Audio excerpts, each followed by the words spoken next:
Sir, Abdul Kalam sir. இந்த குழந்தைங்கள்லாம் பேசுகிறாங்க, உங்களுக்கு கேட்குதா? நீங்கள் எந்திரிச்சு வந்துடுங்களேன். இல்லை, நான் இன்னும் சாகலை, உயிரோடு தான் இருக்கிறேன். குழந்தைங்களை நீங்கள் அழாதீங்க, வருத்தப்படாதீங்க. இந்த இந்த ஊடகங்களில் வரக்கூடிய செய்திகள் எல்லாம் போய் நான் உயிரோடு இருக்கிறேன் என்று சொல்வதற்கு எங்கள் மத்தியில் எழுந்து வரமாட்டீர்களா என்று உள்ளபடியே எங்களுக்கு ஒவ்வொருவருக்கும் இயக்கமாக இருக்கிறது. அது நடைமுறையில் சாத்தியமில்லை என்று தெரிந்தாலும் கூட எங்களுடைய அறிவு அதை சொன்னாலும் எங்களுடைய மனம் ஏதாவது ஒரு விதத்தில் ஏமாற்றம் ஒன்று ஏற்பட்டு விடாதா, நீங்கள் வரமாட்டீர்களா என்று ஏங்கிக் கொண்டிருக்கிறது திரு அப்துல் கலாம். நம்முடைய உங்களுடைய தோழர் உங்களை பற்றி பேச காத்திருக்கிறார். கேட்குறீங்களா சார்? உங்களுடைய நண்பருடைய வார்த்தைகளை கேளுங்களேன். நீங்கள் மீண்டு வருவீர்களா? நாங்கள் பார்க்குறோம், ப்ளீஸ்.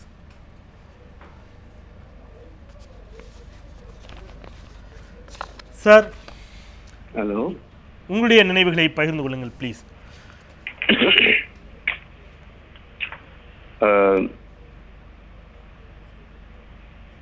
நான் என் பெயர் கிருஷ்ணமாச்சாரி, முனைவர் கிருஷ்ணமாச்சாரி. அன்பு உள்ளம் படைத்த அப்துல் கலாம் இன்று நம்மை விட்டு பிரிந்து விட்டார். அவர் தேசத்திற்கான சேவை பெரிதும் போற்றத்தக்கது. குழந்தைகளிடம் மிகப்பெரிய அன்பு கொண்டவர். அவர் எனது நண்பர். நானும் அவரும் 2 வருட காலம் 1952 ஒன்றாக திருச்சி சென்ட் ஜோசப்ஸ் காலேஜில் படித்தோம். பின்னர் அவர் அறிவியல் பிரிவை தேர்ந்தெடுத்துக் கொண்டார். நான் கணிதத்துறையில் ஈடுபடலானேன். அவ்வாறு இன்னும் 2 வருட காலம் அதே கல்லூரியில் இணைந்து இருப்பதற்கு வாய்ப்பு கிடைத்தது. பின்னர் வாழ்க்கையில் அதிக தூரம் பிரிந்து சென்று விட்டோம். அவரை பல காலம் கழித்து சந்திக்க விரும்புகிறேன் என்று தெரிந்தவுடன் அவருடைய காரியதர்சி மூலம் எனக்கு ஒரு செய்தியை அனுப்பி வைத்தார். நான் சென்னை வந்து சேர்கிறேன், நீங்கள் ராஜ்பவன் வந்து என்னை சந்திக்கவும் என்று. அதன் பிரகாரம் நான் ராஜ்பவனில் போய் சென்று காத்திருந்தேன்.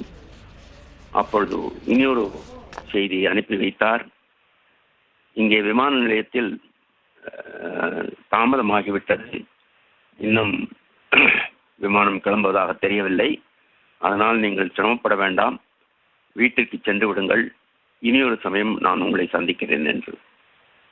இதை நினைவில் கொண்டு 3 மாதங்கள் கழித்து மீண்டும் சென்னை வரும்பொழுது அவர் ஒரு செய்தி அனுப்பினார். ஐயா, நீங்கள் இன்று வாருங்கள், நிச்சயமாக நாம் சந்திப்போம் என்று சொல்லி நான் என் குடும்பத்துடன் அங்கு சென்றேன். என் மனைவி, என் மகள் இவர்களுடன் சென்று அவரை சந்திக்கலானேன். அவர் என்னுடன் அளவலாவி பேசிவிட்டு அங்கிருந்த புகைப்பட நிபுணரை கூப்பிட்டு எங்களை போட்டோ எடுத்துக்கொண்டார். அவருக்கு இனிப்புகள் செய்து என் மனைவி செய்து கொண்டு வந்திருந்தார், அதை கொடுத்தார். அவருக்கு வீணை வாசிப்பதில் மிக ஆர்வம் என்று தெரிந்து வீணையை பற்றியதான ஒரு புத்தகத்தை அவருக்கு அன்பளிப்பாக கொடுத்தேன். அவருக்கும் எனக்கும் என்ன ஒற்றுமை என்றால், அவர் படித்தது MIT சென்னையில் ஏரோநாட்டிக்கல் கோர்ஸ் படித்தார். அது ராஜம் என்று ஒருவர் அவரால் நிறுவப்பட்ட கல்லூரி. அதே போல இன்று நான் ராஜம் மேன்ஷன் என்று அந்த ராஜத்தினுடைய வீட்டில் தான் குடியிருக்கின்றேன். அவர் விக்ரம் சாராபாயுடன் சேர்ந்து பணிபுரிந்தார்.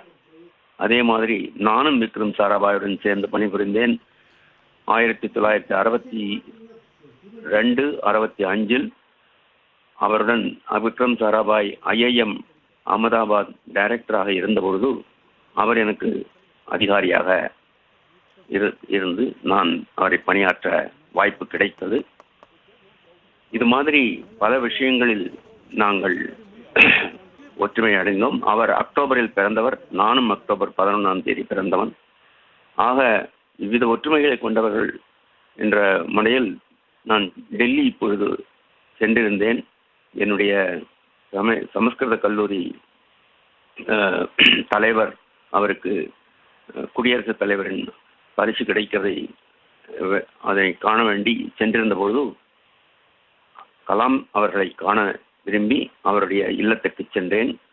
ராஜாஜி மார்கில் 10வது நம்பர் 10 போய் சேர்ந்து அவருடைய காரியதர்சி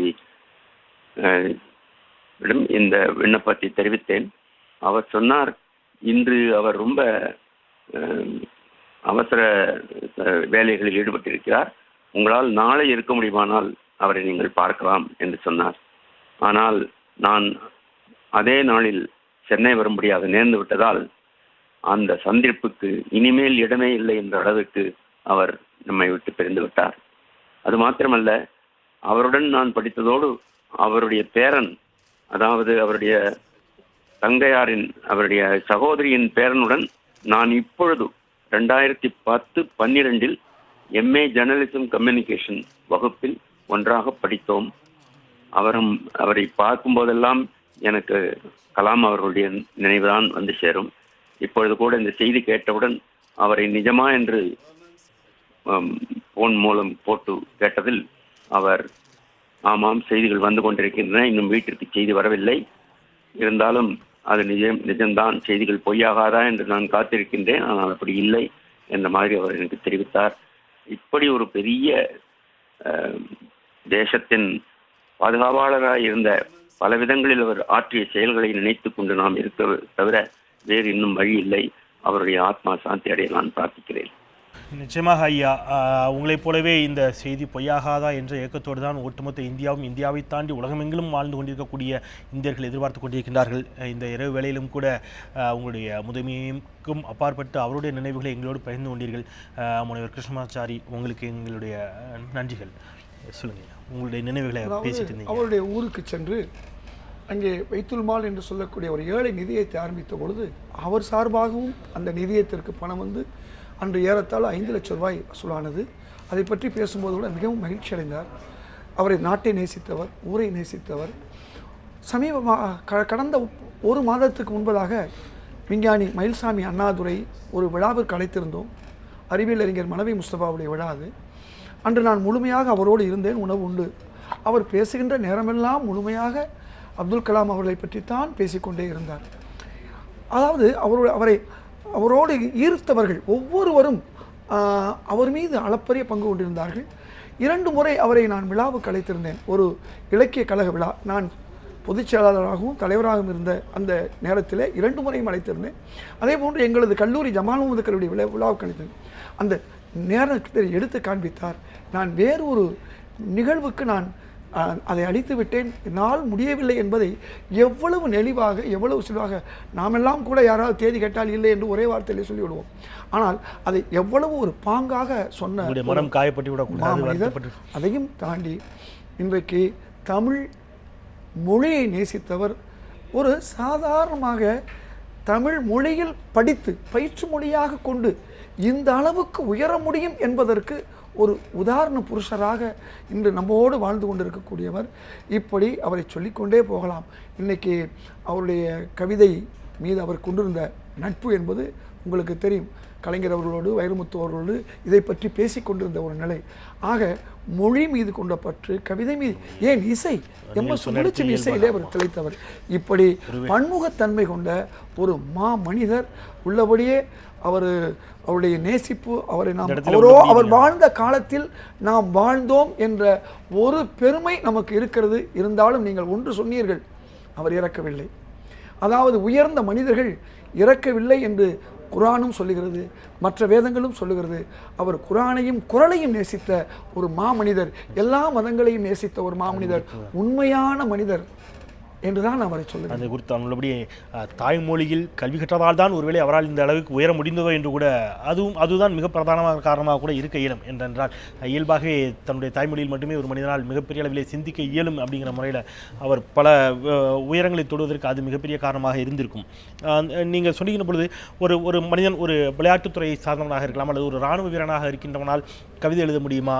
இயல்பிலேயே சில துருவங்கள் என்று சொல்வார்கள். நீங்கள் எதிரெதிர் துருவங்கள் என்று இந்திரா காந்தியும் வாஜ்பாய் எதிரெதிர் துருவங்களால் நேசிக்கப்பட்டவர் அப்படின்னு சொன்னீங்க. ஆனால் அவருக்குள் பல துருவங்களாகவே வாழ்ந்திருக்கிறாரோன்னு தோணுது.